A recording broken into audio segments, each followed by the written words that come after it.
एक समान है तो उसके ऑप्शन अनेक हैं। क्या? अनेक। देख तेरा किससे कल्याण होगा? छोड़ने में आ रही नहीं। हाँ, वो तुझे देखना है कि क्या करने से मेरा कल्याण होगा। वही एक, बहुत सारे मैंने सत्संग बहुत सारे सुने, मतलब आपने एक ने ही बोला ऐसा कि एकांतवास में जाना, उसने भी बोला एकांतवास अभी बोला। और एक बात तो है कि आपने ऐसा बोला घर छोड़ने के बाद होगा, ऐसा ना। भाई देखो, आप जैसे लोग बोलते हैं कि गृहस्थ जीवन में रहते हुए परिवार के साथ भी ज्ञान हुआ लोगों हाँ को, हाँ लेकिन वो परिवार में होकर भी परिवार में नहीं थे। हाँ। वो कैसे हो गुरु जी? इसलिए कि तेरी तरह 20 तोला वो सोना नहीं जुटा है। समझ रही हो? वो परिवार में हो कि उन्हें मिलता तो खाते, नहीं तो पड़े रहते। उनसे कोई मतलब नहीं था, उनके लड़के बच्चे पत्नी किसी से मतलब नहीं था। वो परिवार में पड़े रहते थे। क्या? खाली पड़े रहते। पड़े रहते थे। वो तेरी तरह 20 तोला सोना नहीं बना रहे थे। उनको हुआ घर में भी, हाँ वो कभी नहीं रहे घर में। हाँ, उसे कोई मतलब ही नहीं था।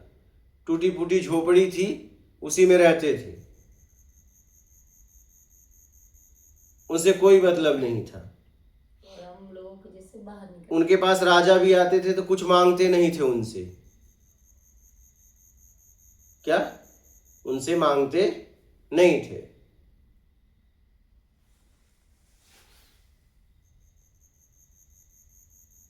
देख तू ऐसे रह पाए तो रह ले।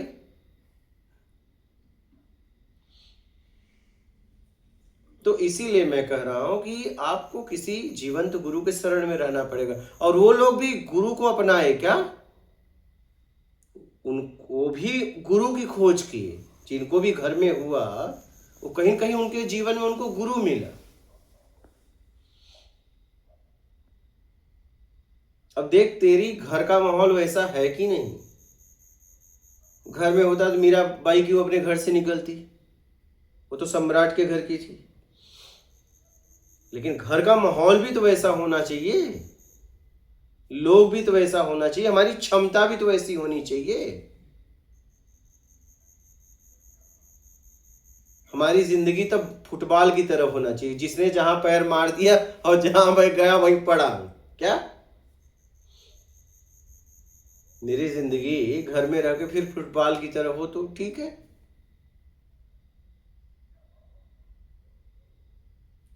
हम ऐसे भी पड़े रहना नहीं चाहते, इससे बाहर निकल।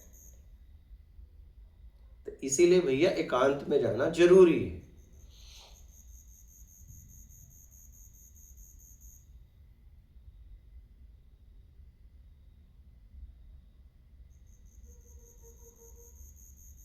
समझ रही है?